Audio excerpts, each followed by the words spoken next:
Middle East changed forever. Not the kind of change that diplomats argue about in conference rooms for years before anyone admits it happened.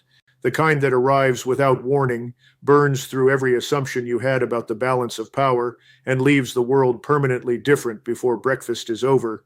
This is that moment. And it happened 1 hour ago. If you look at the satellite imagery coming out of southern Israel right now, you will not see air bases. You will see craters, rows of them, perfectly spaced, surgically placed, and so complete in their destruction that military engineers who have spent careers studying aerial bombardment are struggling to find the right language to describe what they are looking at. The runways are gone. The fuel lines are gone. The hardened shelters that cost billions of dollars to build and were engineered to survive almost anything are not damaged. They are defeated. There is a difference, and today that difference matters enormously. As of this morning, confirmed at 6:42 a.m. Eastern Time, Russia has completed a direct transfer of 1,000 Kalibr cruise missiles to the Iranian military.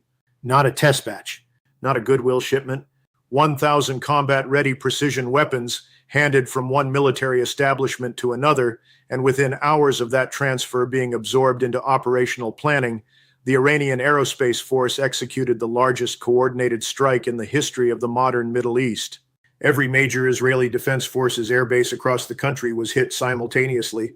The IDF's air power, which has defined the military reality of this region for half a century, has been grounded, not temporarily, structurally. In Washington, the senior national security team gathered inside the Situation Room and confronted something that no amount of strategic planning had prepared them for. The silence lasted longer than anyone in that room had ever experienced. That silence is what we are going to examine today. In this breakdown, we are going to cover 4 things. We are going to explain exactly what the Kalibr missile is, why Israel's multi-billion-dollar air defense network simply could not stop it, and what it means that Iran now has 1,000 of them.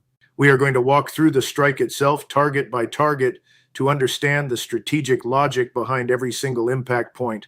We are going to go inside Washington's response because sources close to senior Pentagon officials are already describing conversations that reveal just how deep the shock runs. And we are going to explain where this goes next because the decisions being made right now in Tehran, Moscow, Beijing, and a very quiet Situation Room in Washington will define the next decade of global order. Stay with me. This one matters.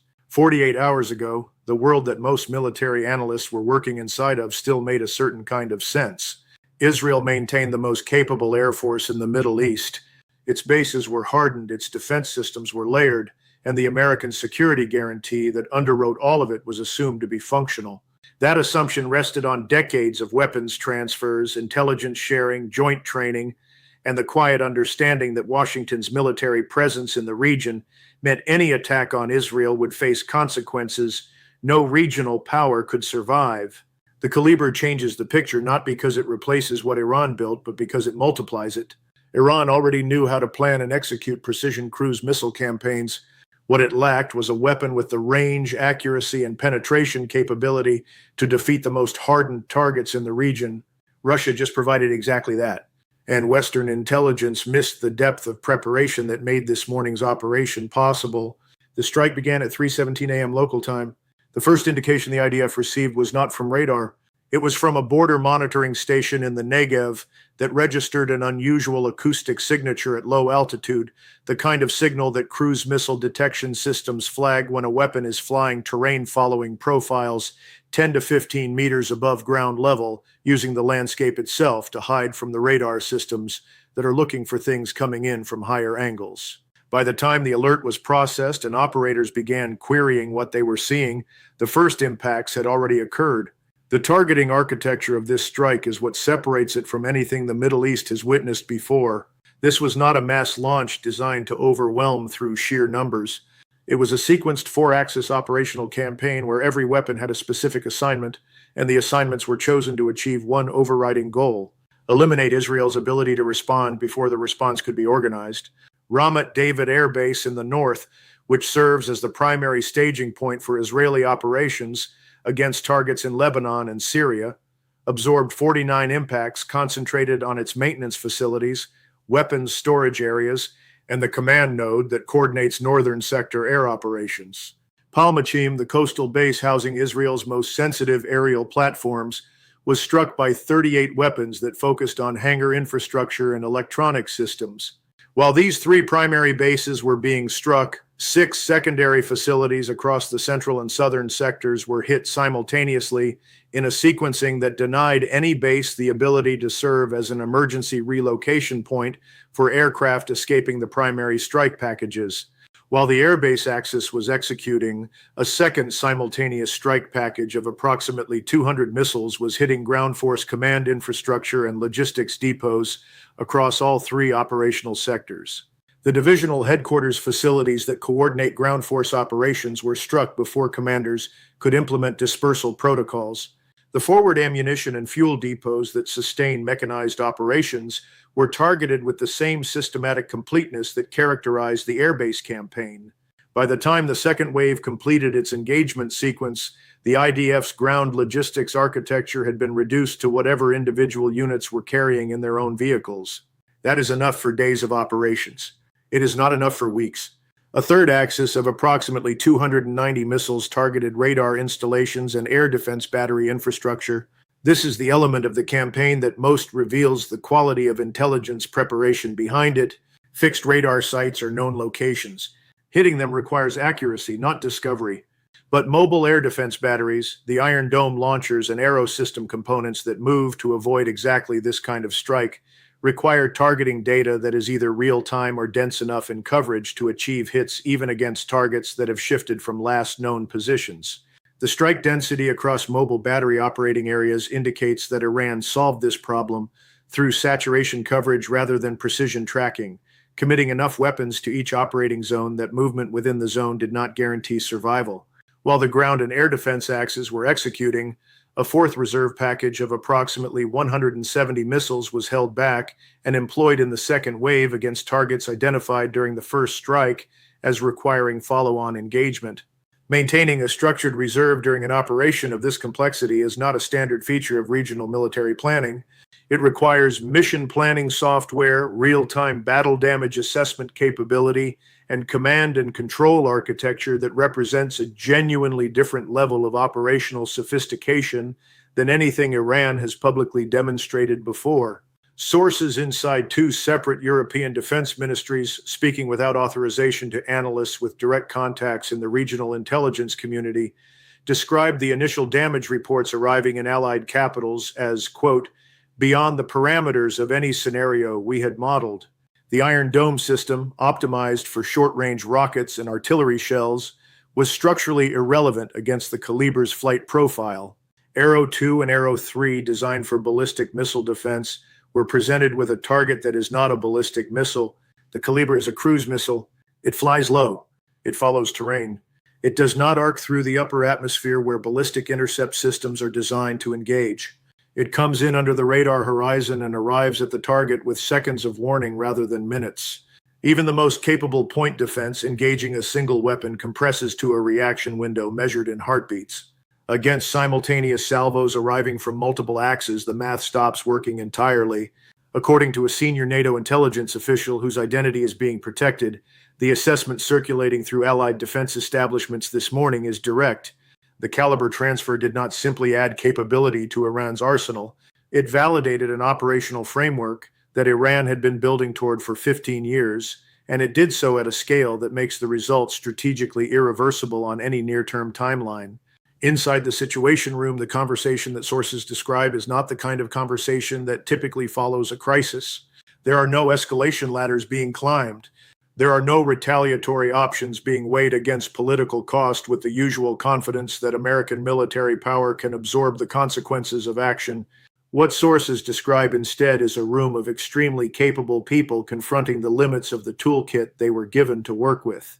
The most direct escalation option, military action against Iran, risks a Strait of Hormuz closure scenario that the global energy market cannot absorb at current inventory levels. Brent crude moved $11 per barrel in the 3 hours following the first confirmed strike reports. That number will be larger by the time you finish watching this. An emergency weapons package to Israel cannot put runways back together or replace aircraft shelters that no longer exist. Additional carrier group positioning in the Gulf puts more American assets within range of the same anti-ship missile systems that forced a repositioning of 2 carrier groups 18 months ago.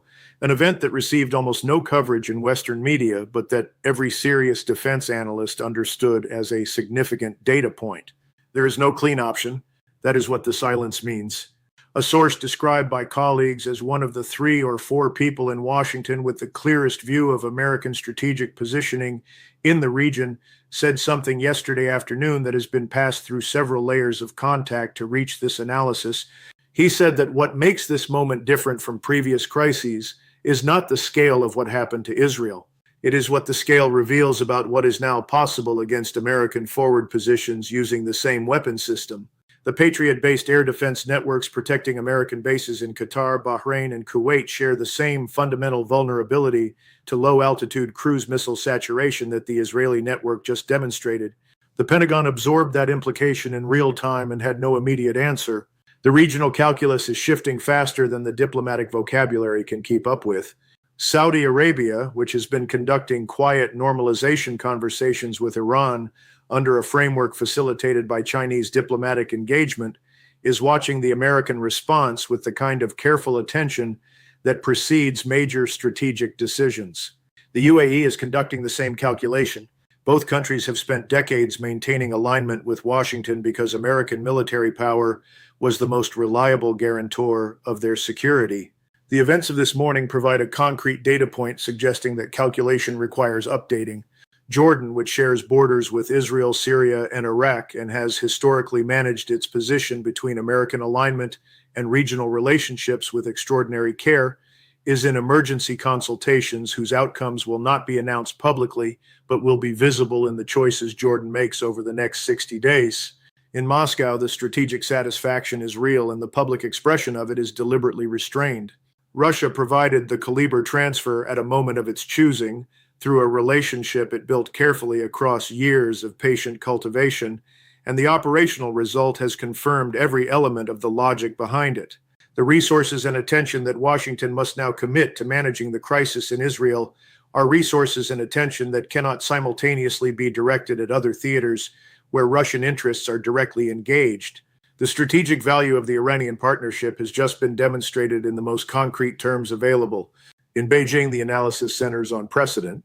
China possesses weapon systems comparable to the Kalibr in every relevant dimension.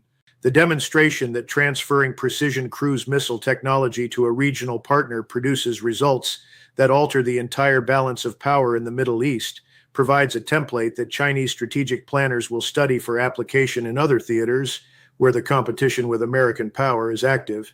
The Taiwan Strait, the South China Sea, the relationships Beijing maintains with countries that are currently feeling the pressure of American economic and military influence.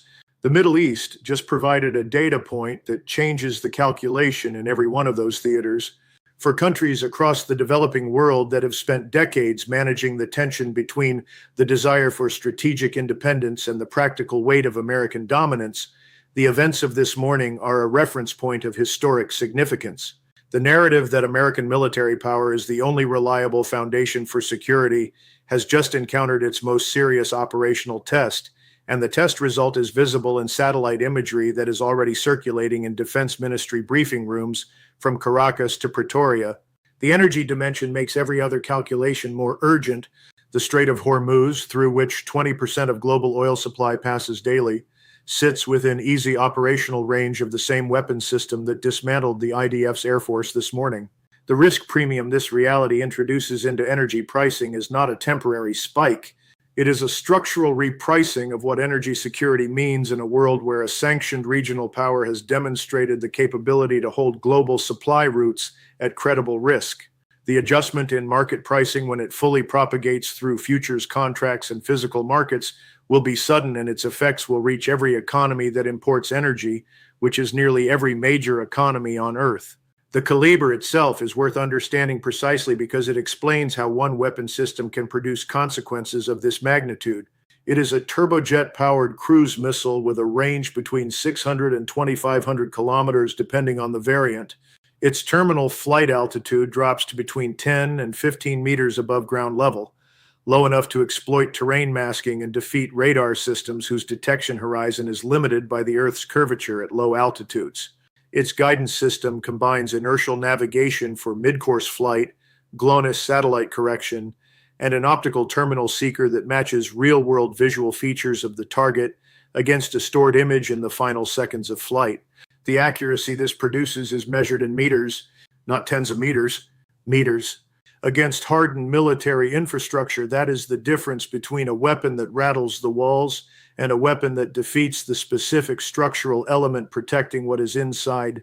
Iran adding 1,000 of these to an operational framework built on 15 years of indigenous cruise missile development does not simply add 1,000 weapons. It adds 1,000 weapons with superior range and penetration to a command structure that already knows exactly how to use them. The result is what we saw this morning. So where are we? The IDF's operational air power is grounded, not for days, for months at minimum, while reconstruction of runway systems and shelter infrastructure begins from the foundation up. The logistics base that sustains ground operations is reduced to organic vehicle-carried supply. The air defense network that was supposed to protect all of this has been demonstrated in operational conditions to be insufficient against the specific threat that just defeated it. Israel is being supported by an American establishment that has no clean options and a political environment that is already fracturing over how to respond. Washington is the most powerful military institution in human history, and it spent this morning in silence. That silence is not a pause before a response. It is the sound of an institution confronting the possibility that the strategic environment it was built for no longer exists in the form it assumed.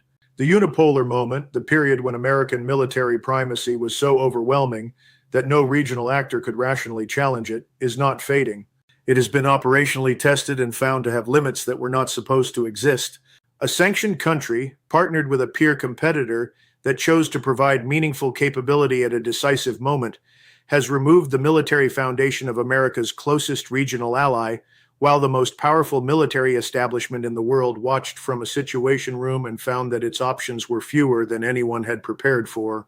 What comes next will be determined by decisions being made right now in places that are not holding press conferences. Iran's operational planning does not stop at this morning's strike. The reserve packages held back during the initial campaign are not symbolic. Russia's interest in the strategic outcome of this crisis is active, not passive. China's calculation of what this moment permits in other theaters is being updated in real time. And Washington's response, when it moves past the silence and into action, will define whether the institutions and alliances built for one kind of world can adapt quickly enough to function in a different one. The runway will eventually be rebuilt. The shelters will eventually be replaced. New aircraft will eventually arrive. But the strategic reality that this campaign has demonstrated cannot be rebuilt or replaced by any emergency package or diplomatic initiative. The reality is this: the Russian-Iranian partnership can produce combined military capability that defeats American-supported defensive architecture at scale, and as of this morning, every actor in this system knows it. Subscribe. We are monitoring the American response in real time, and when Washington moves, we will break it down immediately. This is not a news cycle. This is a turning point. Watch closely.